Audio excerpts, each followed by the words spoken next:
Je vous salue, mes frères et mes sœurs, en Jésus-Christ.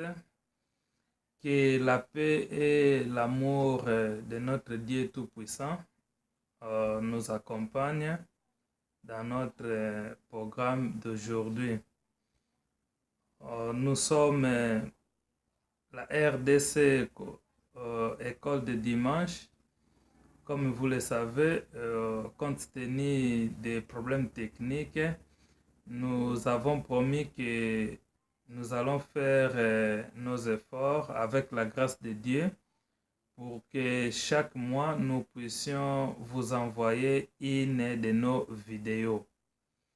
Et comme vous le savez, dans notre vidéo passée, il était s'agit de deux questions que nous avons pu poser aux leaders de la politique congolaise et de la société civile au Congo, et aussi la question qui était posée à tous nos compatriotes, frères et sœurs congolais.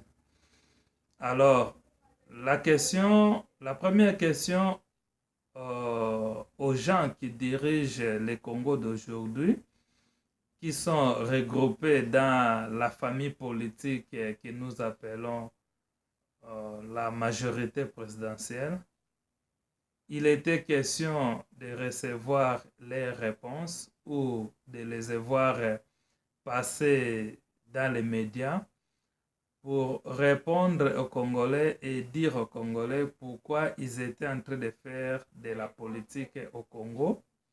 Ou dans d'autres termes, la question était de savoir pourquoi ils sont-ils rentrés en politique au Congo.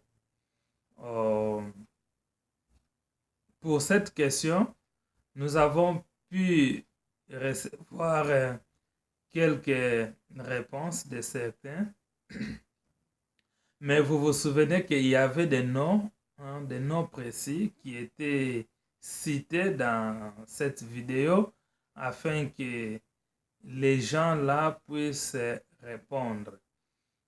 Alors, jusqu'à ce moment ici, personne de ce groupe-là ont pu répondre. Nous comprenons parce que la question n'est pas facile à répondre pour des gens qui sont vraiment conscients de ce qu'ils font. Cette question est difficile pour eux de répondre. C'est pour cela que nous trouvons qu'il y a beaucoup à faire dans la politique congolaise et que Dieu seul pourra aider les gens qui dirigent le Congo d'aujourd'hui afin qu'ils changent. Pas les changements de comportement qui ne sont qu'une philosophie, mais le Tout-Puissant leur demande la repentance. Il y a besoin de la repentance du côté des leaders politiques de la nation congolaise. Et il y avait aussi la deuxième question qui était posée aux leaders de l'opposition. Vous savez, Dieu, il est Dieu, il est celui qui voit tout, il est celui qui connaît tout. Dieu n'appelle pas les gens par rapport à leur race, par rapport à leur richesse, par rapport à leur tribu. Dieu appelle les gens par rapport à leur foi. C'est la foi en Dieu qui compte. Et la foi en Dieu marche ensemble avec l'humilité. Les gens qui ne sont pas de cœur humble ont toujours négligé les choses de Dieu. Et c'est les gens de cœur humble, les hommes de foi, qui peuvent être appelés par Dieu. Alors, cette question a été posée aux leaders de la société civile et aux leaders de l'opposition, sans pourtant même savoir qu'il y avait une préparation des conclaves de l'opposition. Voilà que cette question a précédé nos leaders politiques de l'opposition. Et quelques-uns seulement ont essayé de répondre. Mais la majorité des, à 95%, ils n'ont pas encore pu répondre. Et les voilà, ils se sont retrouvés à conclave à Belgique, à Bruxelles. Nous, à l'école de dimanche, nous félicitons l'initiative des gens qui veulent se réunir et travailler ensemble avec un objectif commun. Hein. Cela fait partie des principes de leadership. Si vous suivez encore dans nos vidéos précédentes, nous avons parlé des principes de leadership et que dans les points où il s'agit de diriger, il y avait des points qui étaient sortis là, hein, que diriger, ça faisait partie de se communiquer, ça faisait partie des collaborations, ça faisait partie des coopérations et des coordinations. Donc, vis-à-vis des principes de leadership que nous avons déjà enseignés ici, et nous ne pouvons que saluer hein, cette initiative de conclave de Bruxelles et de Belgique que nos opposants sont partis. Mais il y a une seule chose aussi que nous allons dire avant que nous rentrons dans notre thème d'aujourd'hui. Nous continuons, nous, à l'école de dimanche, à constater que à chaque fois nos leaders se rencontrent, que ce soit ceux du pouvoir, que ce soit ceux de l'opposition, il n'y a pas vraiment une place donnée à Dieu. Dieu le créateur de la nation congolaise. Dieu le maître de la nation congolaise. Dieu le créateur du peuple congolais. Dieu qui connaît les vrais problèmes du Congo et qui en a des solutions, mais qui ne travaille qu'avec les hommes et les hommes de la foi. Nous continuons à voir, c'est bien bon hein, d'avoir une minute de silence aux mémoires de nos victimes. Qui est le maître de vie de ces morts? Qui a le pouvoir sur ces morts? C'est Dieu. Les gens qui tuent nos peuples, qui a le pouvoir sur leur vie? C'est Dieu. Vous qui veulent libérer cette nation, qui veulent servir ce peuple, qui a le pouvoir sur vous? C'est Dieu. Il y a encore un manque de conscience spirituelle dans nos leaders. Il y a encore un manque de conscience spirituelle dans nos leaders. C'est pour cela, Dieu qui voit tout, il savait. Moi, je ne savais même pas qu'il y avait des histoires de conclave. Je l'ai connu 3 jours avant un conclave. Mais Dieu qui savait, il a fait de sorte que des questions soient posées aux leaders politiques de la nation congolaise, de l'opposition aussi. Mais ils n'ont pas pu répondre et ils n'ont pas pu prendre le temps de réfléchir sur ça. On ne fait pas semblant avec Dieu. On ne fait pas semblant avec Dieu. Ou on connaît, ou on ne connaît pas.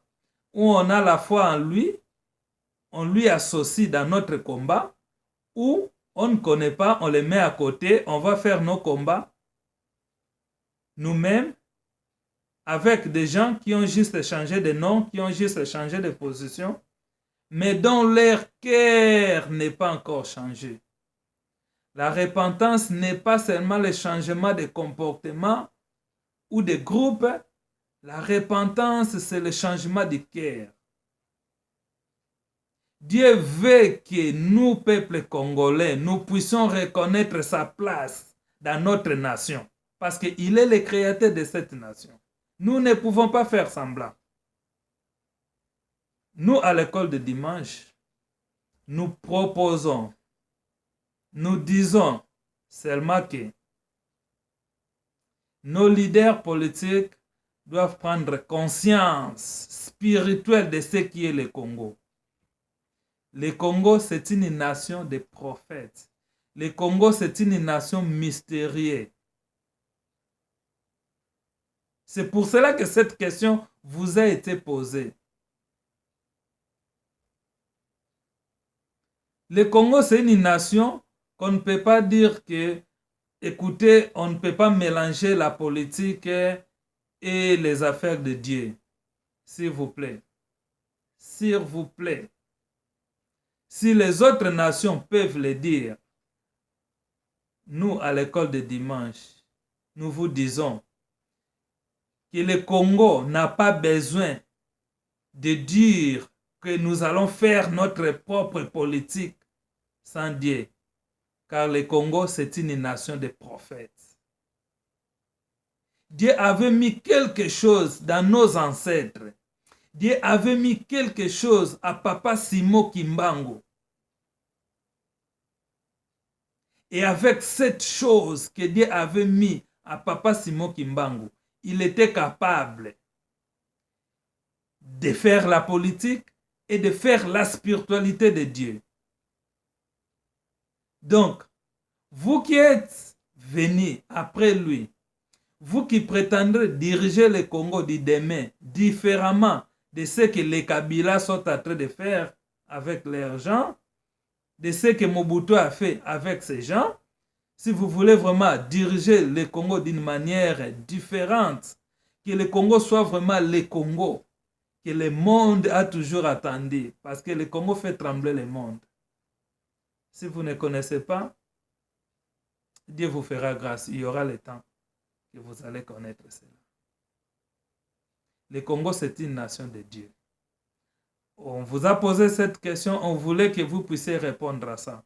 Malheureusement, beaucoup de leaders politiques, même de l'opposition, de la société civile, sont échappés à ça. Mais on ne s'échappe pas devant la force de Dieu, devant l'amour de Dieu. On ne s'échappe pas.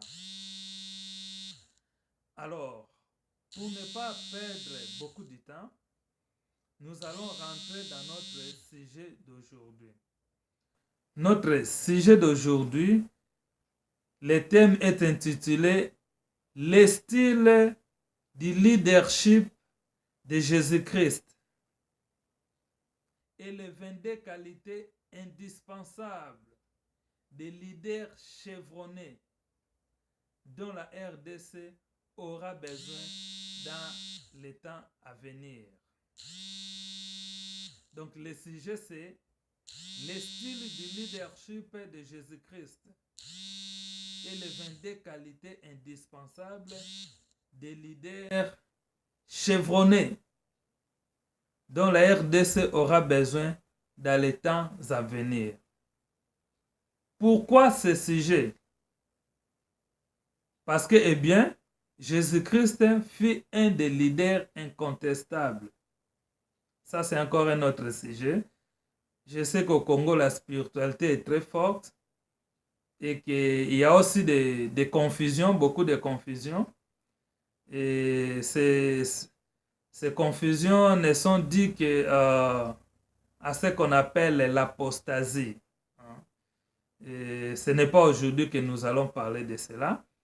Il y a des conséquences de l'apostasie qui pèsent sur le peuple, sur la société congolaise. Et un jour, Dieu nous fera grâce et nous allons venir sur ça pour faire la différence entre l'apostasie et la restauration dont le Congo a besoin. Alors, imaginez-vous Jésus-Christ, un vrai leader, qu'on appelle en anglais the great leader, donc un grand de vrais leaders. Il avait son style à lui, dans son système de leadership, dans son style de leadership. Alors imaginez le leadership de Jésus-Christ. Imaginez Jésus-Christ au milieu des gens. Il prêchait, il partageait avec eux. Il aimait ceux qui le suivaient. Il posait des questions et il écoutait les réponses. Il les poussait à réfléchir. Il cherchait que ceux qui le suivaient puissent avoir la foi. Imaginez c'est Jésus-Christ en son style de leadership. Comment vous le voyez? Qu'est-ce que vous comprenez de cela?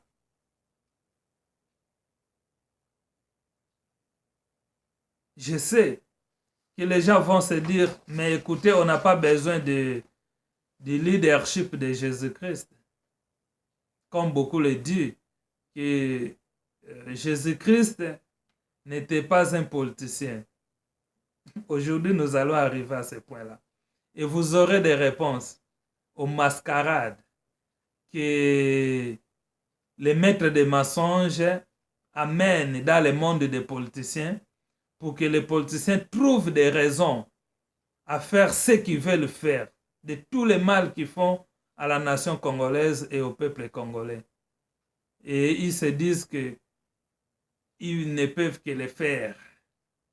Mais ils ne peuvent pas suivre Jésus-Christ, puisque Jésus-Christ n'était pas un leader politique. Nous allons y arriver. Si nous lisons dans Luc 4, 42 à 44, nous allons voir comment Jésus-Christ prêchait dans les synagogues, dans la ville et dans la province ou dans la région qu'on appelle Capernaum, dans la vallée de Galilée là-bas. Il était toujours au milieu des gens. Et Jésus-Christ a beaucoup prêché dans cette ville. Malheureusement, malgré les miracles qu'il a fait dans cette partie d'Israël, les gens n'ont pas accepté l'évangile de Jésus-Christ. Et comme nous le savons, Jésus-Christ avait maudit malheureusement cette ville parce qu'ils n'ont pas pu croire en lui malgré tous les miracles qu'il avait faits. Et cette ville, aujourd'hui, si vous partez en Israël, cette ville est encore inhabitée. C'est vraiment désolé. Mais on appelle la ville de Jésus-Christ parce que c'est là où il y avait de grandes synagogues où Jésus partait ouvrir les livres de Torah et prêcher au milieu des grands docteurs.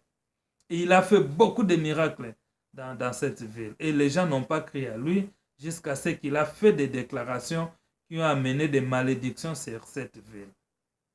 Et malheureusement encore, que c'est dans cette ville, dans les synagogues où Jésus-Christ prêchait, où il a prononcé des malédictions, c'est dans cette synagogue-là où il y a la carte mystérieuse de la nation congolaise.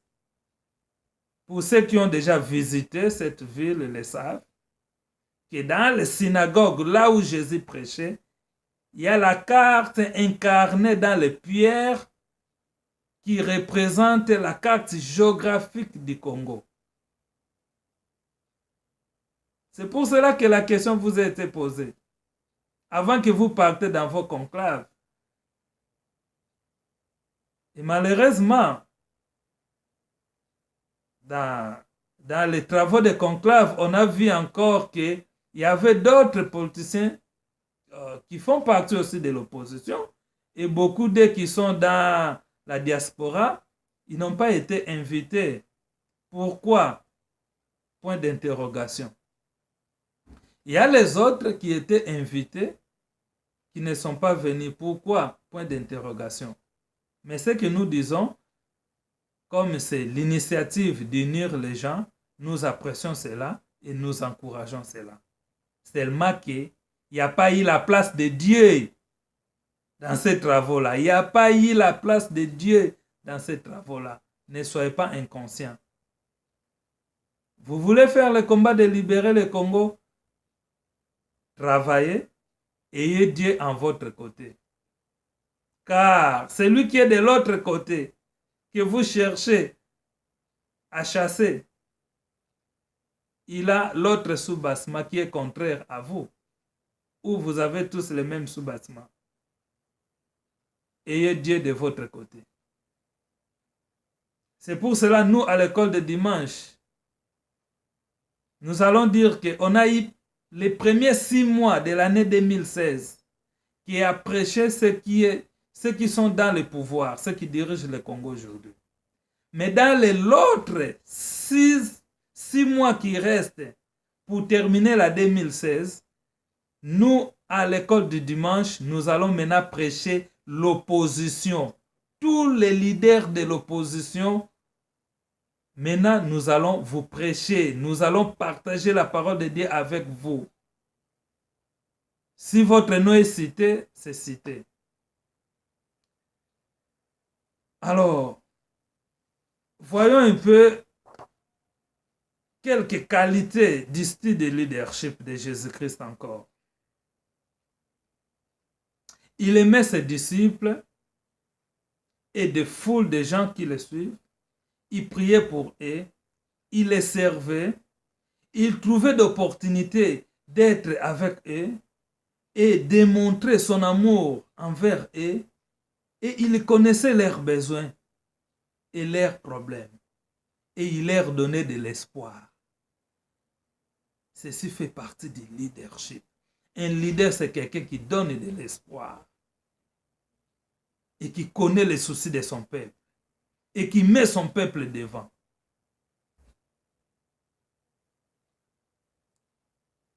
Avez-vous quelque chose à prendre dans ce style de leadership de Jésus-Christ pour associer dans votre style de leadership? Que Dieu soit loué.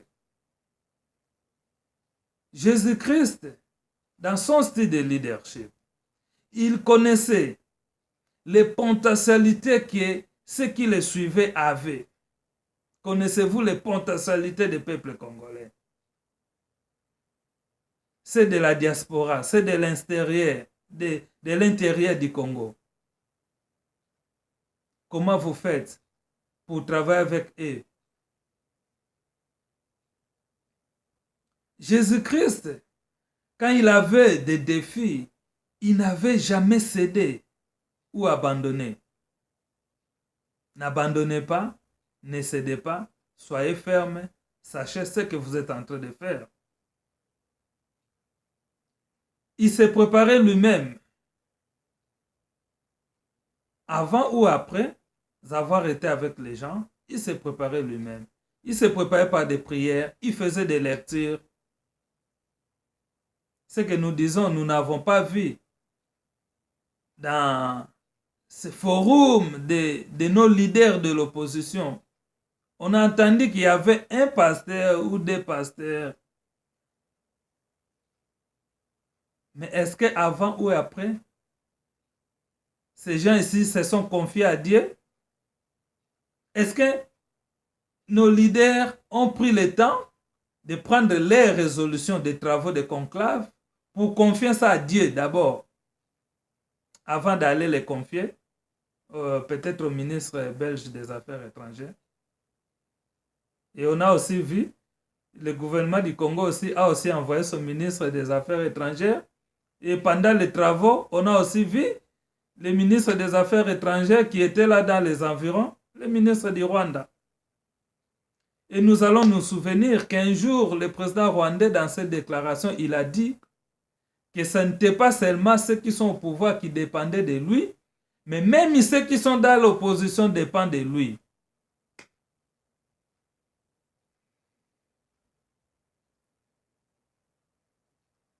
Nous, à l'école de dimanche, nous sommes là pour vous aider et vous assister. Cherchez-vous à dépendre de Dieu. Si vous dépendez de Dieu, avec les intelligences et l'expérience que vous avez, vous n'allez pas échouer. Vous ne serez pas déçus. Mais si vous dépendez de l'autre côté, et vos intelligences et vos sagesses seront noyées. Et surtout que dans les déclarations aussi, des grands leaders de l'opposition qui se sont réunis, il n'y a pas vraiment eu la place, la grande place pour le peuple congolais. C'est vrai, nous comprenons que les objectifs sont de chasser Kabila. Cela nous comprenons. Mais ce que nous disons, nous craignons qu'après Kabila, qu'il ait des Kabila D, qu'il ait des Mobutu D. C'est-à-dire qu'il ait des changements des hommes, mais pas les changements des cœurs. C'est pour cela que la repentance est très importante. Et nous, à l'école de dimanche, nous sommes là pour vous accompagner. Dans les jours à venir, nous allons vous écrire officiellement pour vous demander l'accompagnement, pour vous proposer notre accompagnement. Nous allons le faire officiellement. Pour être sûr que dans tout ce que nous allons faire, il y aura une place pour Dieu et que nous allons associer Dieu dans ce que nous allons faire. Même s'il faut faire partir des commissions de sages que vous avez créées, nous serons disponibles à faire partie de cette commission ou les groupes de sages. Parce que la sagesse ne vient pas seulement de l'expérience de la vie. Dans la totalité de la sagesse, il n'y a que 50% qui vient de votre intelligence et de votre expérience de la vie. L'autre 50% qui fait la totalité de la sagesse vient de Dieu. C'est un don que Dieu donne.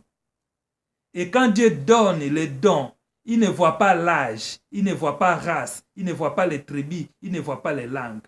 Dieu donne la sagesse comme don à ceux qu'il veut et surtout aux hommes de la foi. Car c'est la foi d'abord qui compte. C'est cette humilité qui compte devant Dieu. Quand le roi Salomon, en lisant dans la Bible, dans les livres des 1 roi, nous allons voir quand Salomon a pris le pouvoir. Là, je commence déjà même à donner des réponses à ceux qui disent que Jésus-Christ n'était pas un politicien et qu'il n'y avait pas pour eux à suivre le style du leadership de Jésus-Christ. Quand Salomon, le roi Salomon a pris le pouvoir, héritant le pouvoir de son père, le roi David, lui qui était jeune et qui n'avait pas d'expérience, il est allé demander la sagesse à Dieu. Et Dieu a dit que je te donne la sagesse que tu as demandée et je te donne aussi d'autres choses que tu n'as pas demandées. Et le roi Salomon a eu la sagesse sur laquelle il a dirigé les royaumes que son père David lui avait laissé. Donc, il faisait de la politique et il était l'homme de Dieu. Il était un serviteur de Dieu. Voilà, je vous dis qu'il y a des nations qui sont des nations particulières, que vous ne pouvez pas échapper au ministère de Dieu. Le Congo est une de ces nations. Nous avons besoin de Dieu dans nos décisions, dans ce que nous faisons. Nous allons travailler et nous allons prier et nous devons associer Dieu avec nous. Et le Congo sera ce Congo, grande puissance de l'Afrique et même du monde entier.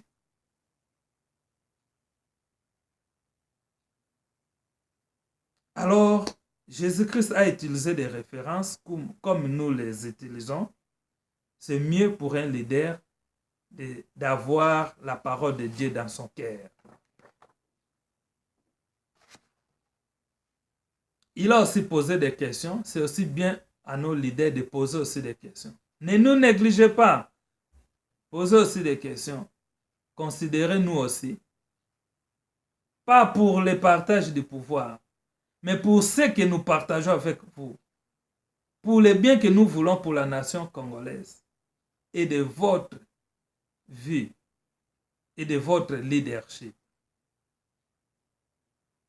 Alors Jésus-Christ invitait aussi à ceux qui le suivaient à faire des témoignages pour grandir leur foi.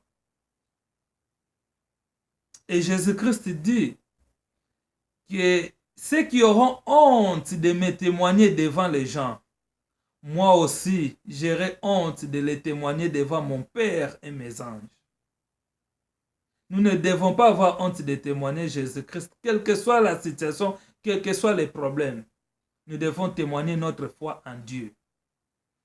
Quelqu'un que Dieu appelle n'a pas besoin de dire à Dieu que mais voici d'abord mes problèmes, après moi je vais répondre oui à ton appel. Non. Quand on est un homme de la foi, quand Dieu t'appelle, on dit oui, que ta volonté soit faite. Quels que soient tes propres problèmes.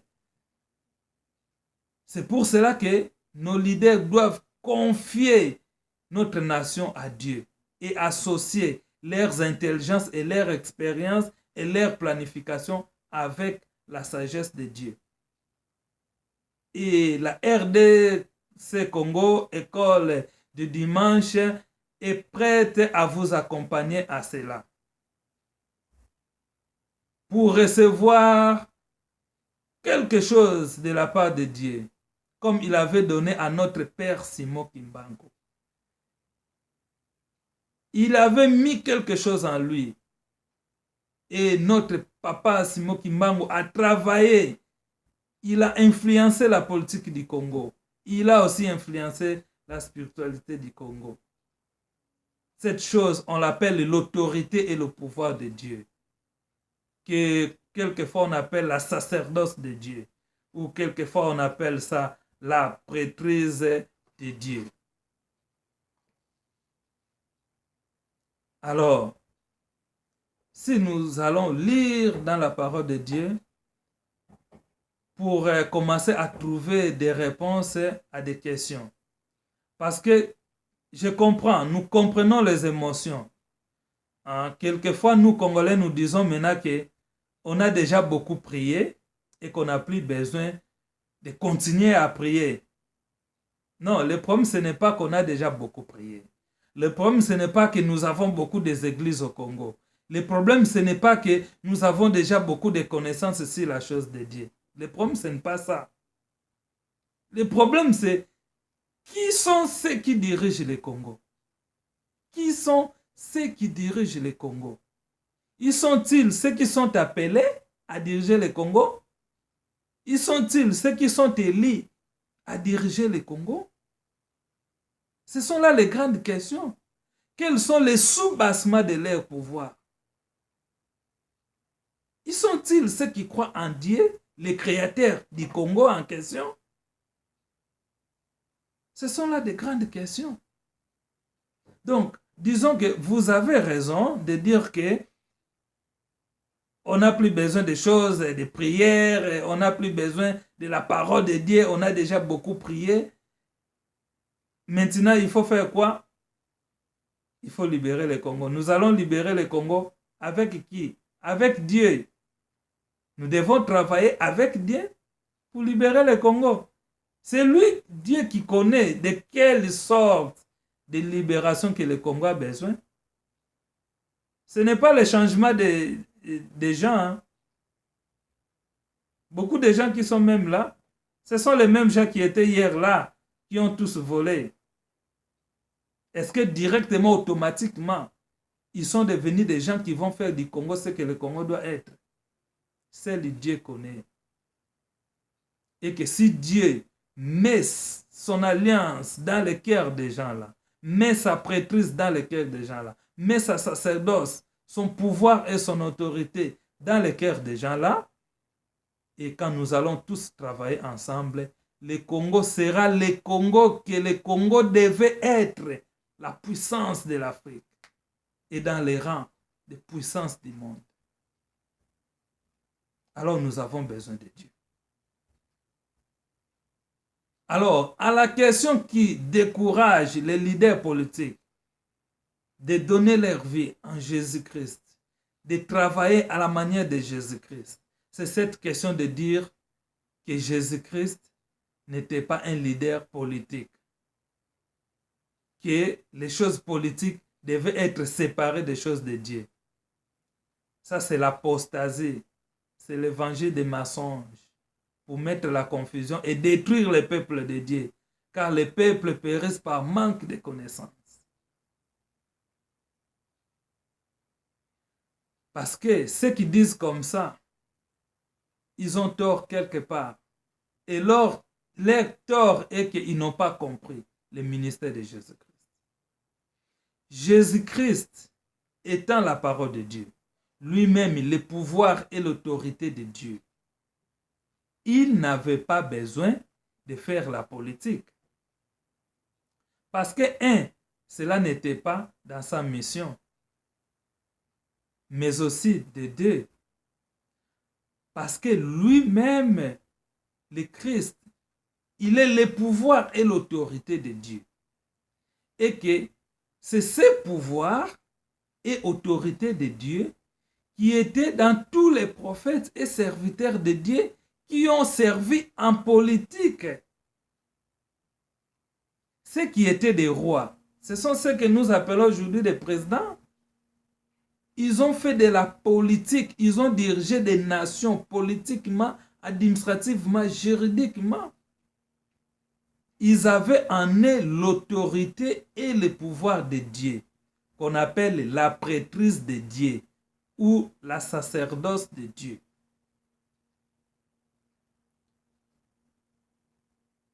Et même notre papa Simon Kimbangu avait ça aussi. C'est pour cela qu'il avait de l'influence à faire de la politique, à influencer la politique du Congo. Et à faire aussi les choses de Dieu. Et c'est de cette manière que le Congo doit être. Pour que le Congo soit le Congo qu'on a toujours entendu. Il faudra que nos leaders soient ceux qui sont appelés, les hommes de foi, qui comprennent la parole de Dieu, qui ont la foi et l'humilité devant Dieu, et qu'ils acceptent que Dieu puisse les conduire. Et ils associent leur intelligence, leur expérience avec la parole de Dieu, avec la grâce de Dieu. Donc c'est pour cela, quand nous disons que nous avons beaucoup des églises, machin, beaucoup de pasteurs, certains, beaucoup d'entre eux sont dans l'apostasie. Ils sont dans l'accompagnement. Ils cherchent leur business. Ils cherchent leur argent. Donc cela n'exclut pas à nos leaders politiques de se confier à Dieu, d'amener leur combat ensemble avec Dieu. Alors, allons-y vite dans les Écritures pour voir comment fonctionne l'autorité et le pouvoir de Dieu dans les hommes, aux serviteurs de Dieu, aux politiciens, aux juges, aux rois, aux instructeurs qui ont marché avec Dieu et ils ont fait de la politique. Nous allons lire dans Hébreux 7. Dans Hébreux 7, commençons dans verset 1. C'était pas long, on va essayer de couper de la manière où le Seigneur le voudra. Ça commence en disant ceci. C'est Melchisedec était roi de Salem, sacrificateur du Dieu très haut. Il alla à la rencontre d'Abraham, qui venait de la défaite des rois, et il est béni. On ne va pas tout lire, mais ici, Abraham venait de faire la guerre à d'autres rois. Et à son retour, il a rencontré le grand prêtre de Dieu, Melchisedec. Donc, déjà, vous comprenez qu'un homme de Dieu a droit aussi à faire la guerre. Surtout s'il associe Dieu dans son combat. C'est lui qu'Abraham donna la dîme de tout, et en interprétant son nom, il est tout d'abord roi de justice, puis aussi roi de Salem, c'est-à-dire roi de paix. Il est sans père, sans mère, sans généalogie. Il n'a ni commencement de jour, ni fin de vie. Et rendu semblable au Fils de Dieu, il demeure sacrificateur à perpétuer. Or, considérez combien il est grand. Celui à qui Abraham lui-même, les patriarches, donna la dîme du butin. C'est des fils de Lévi qui reçoivent sa sacerdoce. D'après la loi l'ordre de prélever la dîme sur le peuple, c'est-à-dire sur leurs frères qui sont pourtant issus des reins d'Abraham. Mais lui qui ne furent pas dans leur généalogie, il préleva la dîme sur Abraham et il eut béni celui qui avait reçu les promesses. Je vais aller lire à 11. Si donc, je vais aller lire à 16 pour ne pas prendre beaucoup de temps. À 16, il est dit ceci. Un autre sacrificateur qui est devenu, non par la loi d'une ordonnance charnelle, mais par la puissance d'une vie impérissable, car ce témoignage lui est rendu. Tu es sacrificateur pour l'éternité selon l'ordre de Melchisédek. Je m'arrête un peu là parce qu'il y a aussi d'autres passages à lire. Qu'est-ce que je voudrais dire par ici? Avant même de dire quelque chose, je vais préciser quelque chose qu'on a lu là-dedans. Parce que nous sommes à l'école de dimanche, que le Seigneur Dieu nous facilite à dire certaines choses. Quand la Bible dit que Melchisédek n'a pas de père et de mère, il n'a pas de généalogie. Qu'est-ce que cela veut dire? Beaucoup de gens ont eu comme interprétation que c'est Melchisédek lui-même comme individu, il est juste sorti comme ça, comme des montagnes ou des nuages, et il est devenu prêtre de Dieu. Avec l'aide du Seigneur, nous allons expliquer un peu ici. Ce qui n'a pas de père et de mère, ce qui n'a pas de début et de fin, ce n'est pas Melchisédek en tant qu'individu, mais c'est la sacerdoce que Dieu a mis en lui. C'est la prêtrise de Dieu qui est en lui. C'est l'autorité et le pouvoir de Dieu qui est en lui. C'est cette autorité, c'est cette onction qui n'a pas de père ni de mère, qui n'a pas de début ni de fin. Parce qu'au fait, c'est lui-même Dieu qui se manifeste dans son autorité et son pouvoir à ses serviteurs. Est-ce que quelqu'un m'a compris?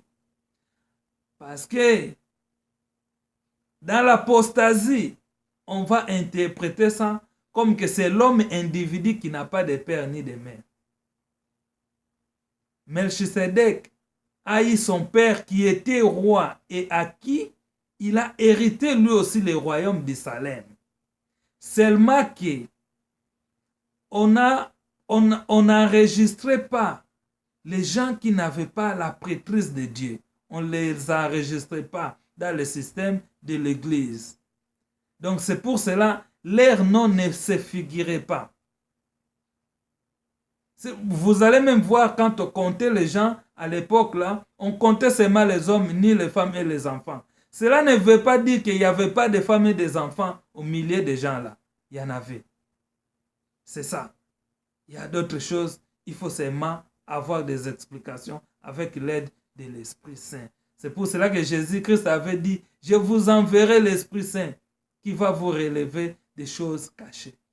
Ce pouvoir-là est l'autorité de Dieu. C'est le même pouvoir et l'autorité de Dieu que Dieu avait mis à notre Père, Papa Simon Kimbangu. Et c'est de cette manière que les leaders politiques de la nation congolaise doivent se confier à Dieu. Il faut seulement chercher la voix de Dieu. Il faut seulement écouter ce que Dieu annonce et s'humilier devant lui et dire, Seigneur, tu me connais, tu connais mes forces et mes faiblesses. Je pense que si je t'associe à mon intelligence et à mes expériences, je vais diriger le Congo de la manière où tu le veux. C'est ça, là où les leaders politiques de la nation congolaise doivent arriver. S'ils n'arrivent pas à cela, ils seront des Kabila D, ils seront des Mobutu D. Ils ne sauront rien donner à la nation congolaise. À faire du Congo ce que doit être le Congo. Construire quelques routes ne fait rien du Congo de ce que doit être le Congo. Créer quelques emplois, ce n'est pas encore ça. Le Congo est plus grand, plus loin que ça. Allons-y un peu lire encore pour comprendre comment ce pouvoir et l'autorité de Dieu travaillent sur les leaders qui se confient à Dieu, les hommes de foi. Parce que le temps nous presse. Nous allons lire dans le livre des Mormons, dans l'épître de Alma, Alma 13, de 1 à 23, et nous allons vous donner d'autres passages que vous pouvez continuer à lire. Et c'est pour cela, avant de lire ceci, nous invitons au peuple congolais, à des familles congolaises, d'avoir le livre de Dieu dans leur maison. Il faut avoir le livre de Dieu parce que quand nous partageons les principes de Dieu, les principes de l'évangile de Dieu, vous devez être en mesure de les vérifier, de les lire vous-même et de prier sur ça. C'est comme ça que Dieu marche avec ses peuples. Le peuple de Dieu se confie à Dieu, jour et nuit. Ils se battent, ils travaillent, mais ils n'oublient pas Dieu. Ils associent toujours Dieu dans tout ce qu'ils font. Nous devons arriver là. Beaucoup vont le dire que nous le faisons déjà.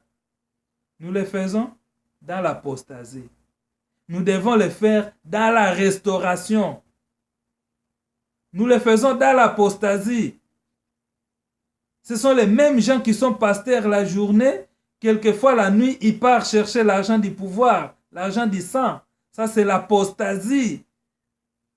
Nous devons le faire dans la restauration, dans la droiture, dans l'honnêteté, dans la sincérité, dans la repentance.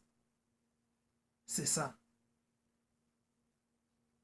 Alors, ayez le livre de Dieu dans vos maisons. Si vous êtes à 10 dans une maison, dans une famille, soyez au moins sûr que vous avez des Bibles avec vous, vous avez des livres de Mormons avec vous, et que vous avez le temps de les lire et de vérifier ce que nous partageons avec vous. Même si vous êtes musulman, ici, je voudrais saluer mes frères et sœurs musulmans de la nation congolaise. Même si vous êtes musulman, vous avez le Coran, ayez aussi votre Bible, ayez aussi le livre des Mormons avec vous. Lisez cela. On commence à mentir des choses sur vous au Congo. Un ministre qui passe, qui dit que il y a des terroristes au Congo. Il condamne ceux qui étaient à Genève, à Bruxelles, les opposants qui étaient à Bruxelles, en disant qu'ils n'ont même pas pensé à l'est du Congo parce que les terroristes sont en train de tuer les Congolais. Non, ça c'est faux. Ça c'est faux. Ça, on ment des choses sur les musulmans du Congo. Voyez, soyons prudents. Les hommes là de pouvoir qui sont derrière les mensonges, ils mentent des choses sur vous. Donc les musulmans du Congo ne sont pas des terroristes. Monsieur Lambert Mende, retire tes paroles. C'est vous qui initiez le terrorisme de Beni à l'est du Congo. C'est vous qui donnez l'argent à vos propres militaires, à vos propres services de renseignement pour tuer, massacrer les Congolais, faire des génocides. Afin de trouver la raison pour flatter l'Occident. Dire à l'Occident que voici, nous avons des gens de terroristes dans notre pays, nous combattons pour que vous puissiez gagner la confiance qu'on vous laisse au pouvoir. Et vous mentez sur les musulmans congolais qu'ils sont des terroristes. Non, ils ne sont pas des terroristes. Mais c'est la mère Mende. Ce sont vos militaires, vos services de renseignement qui tuent les gens à l'est du Congo, à Ben. C'est vous les chefs des terroristes. Alors, comme je le disais à nos frères musulmans, qu'on ne mente pas des choses sur vous et ne laissez pas ces mensonges du gouvernement-là passer jusqu'à ce qu'ils doivent se repentir. Ils doivent se repentir. Il ne faut pas les laisser dans leurs mensonges, de mentir les choses sur vous. Donc, je disais que vous avez vos Corans, lisez vos Corans comme vous les lisez du jour au jour et ayez aussi à lire la Bible et les livres des Mormons. Je sais que le prophète de l'islam, la paix sur lui, a dit qu'il ne faut pas rejeter d'autres prophètes de Dieu et il ne faut pas rejeter leurs livres. Donc, pour tous ceux qui cherchent à voir les livres de Dieu, à voir la Bible, à voir les livres des Mormons, veuillez nous contacter et nous allons vous envoyer des livres de Dieu pour que vous puissiez les lire et que quand nous partageons avec vous, vous soyez en mesure de vérifier ce que nous disons. Alors pour clôturer, nous allons lire dans le livre des Mormons, dans chapitre 13, dans le livre de Alma, dans chapitre 13. Il est écrit ceci. Le but de la lecture, c'est pour faire comprendre comment l'autorité et le pouvoir de Dieu qu'on a appelé la prêtrise fonctionnent avec les hommes politiques, avec les leaders politiques, qui étaient déjà des serviteurs de Dieu, des grands juges et des rois. Et en outre, mes frères, je voudrais ramener votre esprit au moment où le Seigneur Dieu a donné ses commandements à ses enfants. Et je voudrais que vous vous souveniez que le Seigneur Dieu a ordonné des prêtres selon son saint ordre, qui était selon l'ordre de son Fils, pour renseigner ces choses au peuple. Et ces prêtres étaient ordonnés selon l'ordre de son Fils, d'une manière telle que le peuple puisse savoir de quelque manière attendre son Fils pour avoir la rédemption. Et voici de quelque manière ils étaient ordonnés, ils étaient appelés et préparés dès la fondation du monde, selon la présence de Dieu, à cause de leur foi extrême et de leurs bonnes œuvres. Ils étaient laissés libres dès le départ de choisir le bien et le mal. Je m'arrête un peu ici pour dire, vous comprenez que tous ceux qui sont leaders ont des talents et les dons que Dieu leur a donnés depuis le commencement du monde. Mais seulement que Dieu leur a donné aussi la liberté de choix. C'est pour cela, les autres ont fondé leur leadership avec Dieu et les autres ont choisi aussi l'autre camp. Et la conséquence est que ceux qui ont choisi l'autre camp, leur leadership ne fait que détruire les peuples et les nations. C'est ça la différence. Mais ils ont tous reçu les dons. Alors, ils étaient laissés libres dès le départ de choisir le bien ou le mal.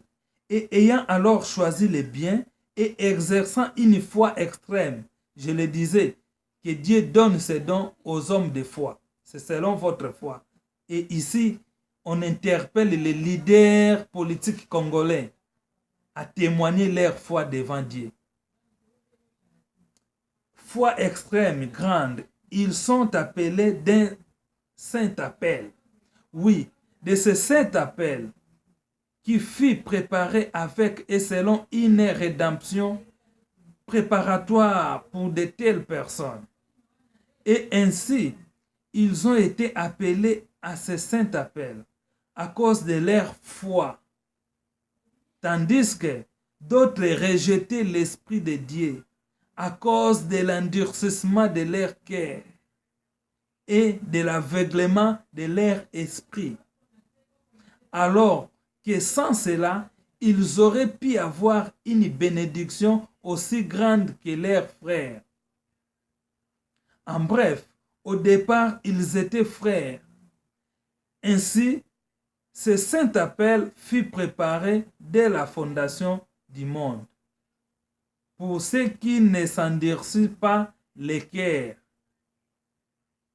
dans et par l'expiation du Fils unique qui a été préparé.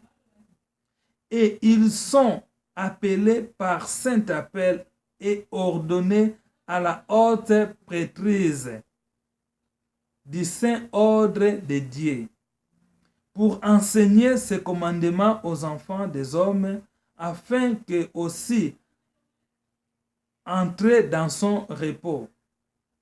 Cette haute prêtrise est selon l'ordre de son Fils, l'ordre qui était dès la fondation du monde, ou en autres termes, elle est sans commencement des jours ou fin d'année, préparée, déterminée à toute éternité selon sa présence de toutes choses. Or, c'est donc ainsi qu'ils étaient ordonnés et ils étaient appelés par un saint appel. Nous descendons vite dans 10. Or, comme je l'ai dit concernant les saints ordres ou cette haute prêtrise, il y a eu beaucoup qui furent ordonnés et devinrent grands prêtres de Dieu. Et c'est à cause de leur foi et de leur repentir extrême et de leur justice devant Dieu. Car ils choisirent de se repentir et de faire ce qui est juste plutôt que de périr. C'est pourquoi ils étaient appelés selon saint ordre et étaient sanctifiés, et leurs vêtements étaient blanchis par le sang de l'agneau. Or, après avoir été sanctifiés par le Saint-Esprit, ayant les vêtements blanchis, étant purs et sans tache devant Dieu, ils ne pouvaient considérer les péchés qu'avec aversion. Et il y en a eu beaucoup, un nombre extrême, grand, furent rendus pires et entrèrent dans le repos du Seigneur leur Dieu. Et maintenant, mes frères, je voudrais que vous vous humiliez devant Dieu